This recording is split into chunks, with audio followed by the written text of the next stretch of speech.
So guys, yung sign ng ano, na yung rabbit nyo ay matamlay. Yan, kita nyo. Yan yung itsura niya. Tapos, yung pagkain niya kagabi ay hindi niya naubos. Yan.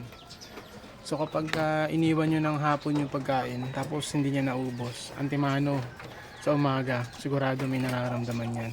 Tapos tilipin nyo rin yung dumi, ayan, no? Yung dumi niya. Medyo basa.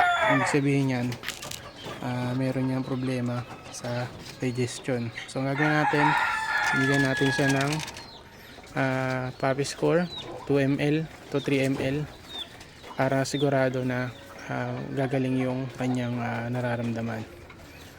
So paborito naman nila to, yung lasa nito gusto nila. Ito guys, tingnan nyo. Ayan. Gusto nila yung lasa niyan. Kaya hindi mahirap ipainom tong gamot na to guys, kasi gusto nila yung lasa.